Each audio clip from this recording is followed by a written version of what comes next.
d'honneur de recevoir ce soir pour une réunion de secteur, puisque maintenant nous avons mis en place au niveau de la fédération des réunions de secteur.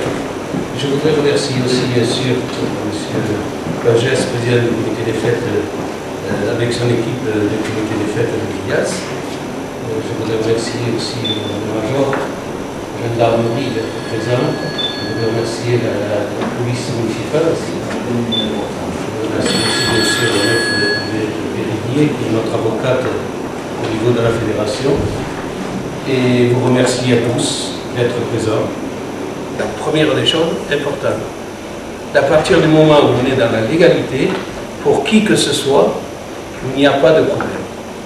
À partir du moment où on est dans l'illégalité, on est indéfendable. Donc ce n'est pas facile à partir du moment où les choses n'ont pas été faites dans la légalité. Il y a pour la vente d'alcool que pour les vignettes le guiseau de l'orchestre. C'est pour tout. Hein. Il faut penser qu'il faut être en règle surtout, parce qu'on a eu un problème il y a quelques années, il a fallu le trancher, ça n'a pas été facile, avec un comité des fêtes qui a cru économiser à l'époque, c'était des vignettes, hein, c'était pas un guiseau, et un comité des fêtes avait voulu économiser, pour nous dire 4 sous, hein, parce que économiser les vignettes, c'est pas grand chose, hein, quand on a un budget de fête quand même assez important. Et il s'est avéré qu'un des musiciens est parti, et puis sur la route, malheureusement, il a eu un accident. Lui, le comité des fêtes ne l'avait pas déclaré, et lui, par contre, il a dit qu'il avait joué là, et que, alors là, vous voyez un peu où ça va. Donc, contrôle de surf, contrôle de tout le monde, et il s'est avéré que c'est allé assez loin. Il ne faut pas oublier que jusqu'à maintenant, dans la législation, il faut bien savoir que normalement, les fêtes locales, les horaires sont jusqu'à 1h du matin. On est d'accord. Ça, c'est 1h, c'est la préfecture qui donne 1h. Par contre, la préfecture, jusqu'à maintenant, elle a donné le droit au maire de rajouter 1h. Donc, ce qui fait que ça finit à 2h. Mais vous avez certains comités, je crois que c'est Agde, je peux le citer, il me semble que c'est toi qui m'en avez parlé, vous fermez à minuit. Parce que M. le maire ne prend pas la dérogation. Parce qu'il faut se rendre compte quand même, quand je dis ça, je le dis parce que je félicite les maires qui sont près des comités, mais il faut se rendre compte aussi que quand même le maire s'engage, il prend une responsabilité.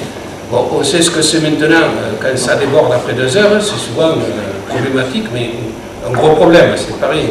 Alors c'est vrai que le maire quand même est inquiet, et donc il aime bien que ça se passe comme il faut, mais je pense qu'à Villas, comme dans beaucoup de comités des fêtes, ça se passe bien. Bon, à Villas, le comité des fêtes responsable, disons, une personne qui reste légaliste, qui respecte toujours la réglementation. Bon, je sais que ce n'est pas toujours facile, quand même, parce que dans certaines fêtes, notamment dans notre fête du carnaval, c'est un peu assez particulier, c'est quand même assez difficile de faire respecter la réglementation au pied de lettre.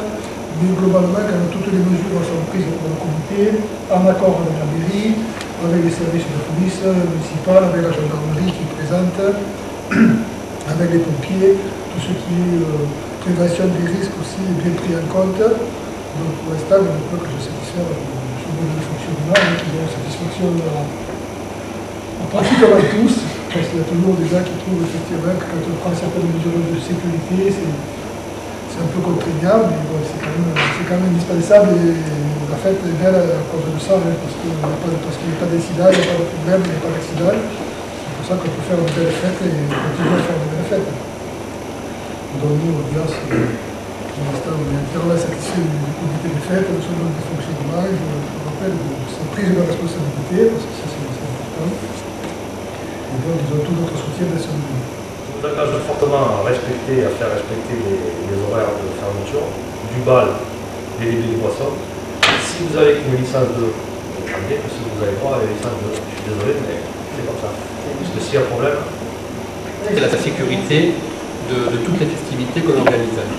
Jusqu'à ce jour, ça s'est toujours bien passé, ne serait-ce que notre carnaval, où on sait que c'est un carnaval, on fait vraiment le carnaval, c'est le cas de le dire. On a engagé depuis 4 ans des agents de sécurité pour le défilé, en prévention de quoi que ce soit, parce qu'on n'est jamais à l'abri de quelque chose. Ensuite, on a des vigiles. Alors moi, comme le major vous l'a dit, avant chaque bal, j'essaie de rencontrer les forces de l'ordre pour présenter l'équipe qui va être présente ce soir-là, en compagnie de la municipalité européenne. Et donc, à la salle des fêtes, c'est pareil, on met un paquet, il faut le dire, parce que ça nous coûte, mais on ne le regrette pas en aucun cas, on n'a pas à le regretter. On met 3 vigiles et un maître-chien.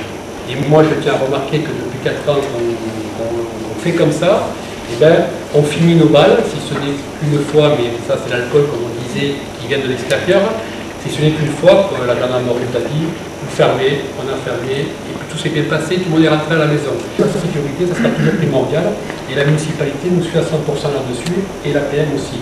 Voilà. Oui, moi je voudrais juste rappeler qu'effectivement, dès qu'on organise quelque chose, il peut y avoir effectivement malheureusement des difficultés, voire des accidents, et donc il y a un problème de responsabilité, que ce soit une responsabilité civile ou une responsabilité pénale. Alors en ce qui concerne la responsabilité civile, bon, on s'est déjà exprimé, moi je ne vais pas intervenir là-dessus, il y a une responsabilité civile qu'il ne faut pas perdre de vue, c'est si vous faites des manifestations, si vous portez au défilé, c'est vis-à-vis des spectateurs. C'est souvent comme ça, on voit arriver une mobilette trafiquée, très certainement aussi il y a le poids des voitures. Hein. Ce sont des voitures qui matriculent et des cartes grises. Voilà. Alors, à part la responsabilité, on en revient toujours du président qui le laisse rentrer le corso, lui il a la sienne. Alors la responsabilité, après, pour le cas que j'ai eu moi, c'est le propriétaire du véhicule. Voilà. Donc il est engagé complètement.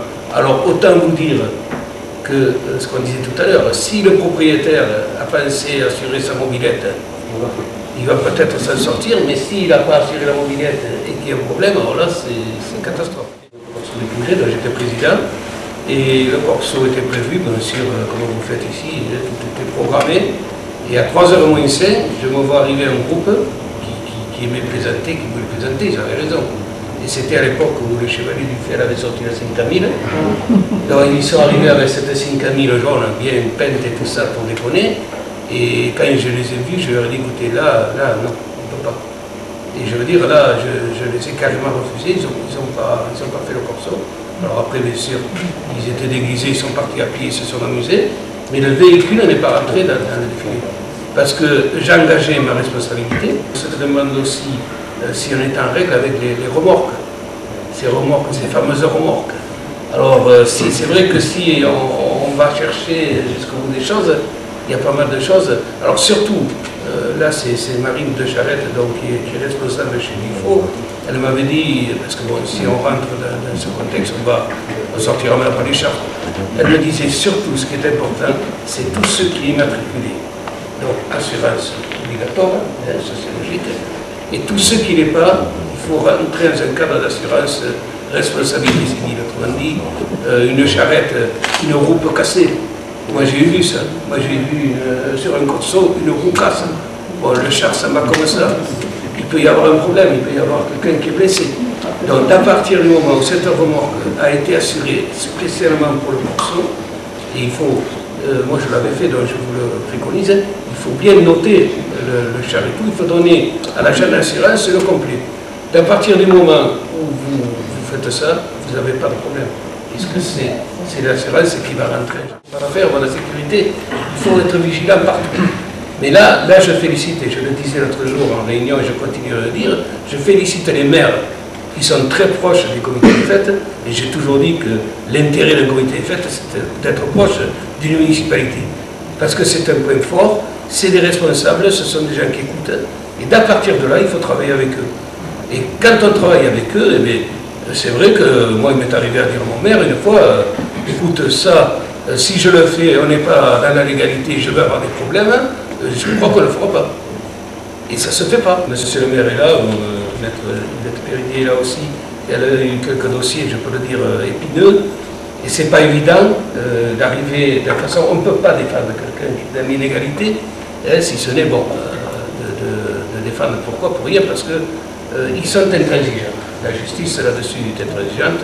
Donc écoutez, nous, ce qui nous concerne, puisque je pense qu'on aura fait à peu près le tour de tout, ce qu'on se devait, Ce qu'on se devait, c'était de dire, par exemple, à tout le monde ce qu'il faut faire. À ce moment, il y a pas mal de choses qui ont changé au niveau de la fédération nationale. Et donc, normalement, pour être couvert avec l'assurance, il faut que ce soit fait dans le premier trimestre. Donc j'avais mis 15 février, pour les retardataires, il va y en avoir, et qui reste en règle, quoi. Sinon, il n'était pas couvert par l'assurance. Parce que vous savez que cette adhésion donne quand même une couverture pour chaque membre du comité, donne une assurance responsabilité civile. Je vais donner un tableau à la SACEM avec tous les adhérents, chaque comité. Donc je me suis entendu avec Franck Yader, puisque cette année c'est la première fois qu'on le met en place, on va être assez souple, mais lui il m'a dit qu'à partir d'une certaine date il considérera que les comités non adhérents n'auront pas droit à tout ce qu'on a droit en adhérent, ce qui est normal. Alors je sais très bien que vous, pour la plupart peut-être vous l'avez déjà fait, vous l'avez envoyé, mais je tenais à en donner une explication. Vous remercier d'être venu ce soir, c'est vrai que vous êtes nombreux, ça fait plaisir. Je remercie une fois de plus Monsieur le maire de nous avoir reçus dans sa ville. Et je vais laisser bien sûr la parole au président du comité des fêtes, à Franck, pour le mot de la fête. Le mot de la fin va être bref. Je remercie tout le monde. Je remercie le major de la brigade d'Agde d'être venu. Je remercie Laurent Ferrandis, chef de la police municipale de Bias. Je remercie la municipalité. Je remercie tous les membres donc, de la du comité des fêtes de l'Hérault de France, puisque tu les représentes aussi. Donc.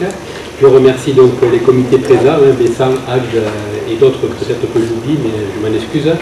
Et donc sur ces faits, j'espère que pour tous et pour toutes, cette année encore, les fêtes seront belles à tous et que l'année prochaine, on se retrouvera tous avec encore des souvenirs à raconter de nos festivités de cette année. Voilà, donc je pense que si tout le monde est d'accord, le buffet sera ouvert pour aller se rafraîchir un petit peu.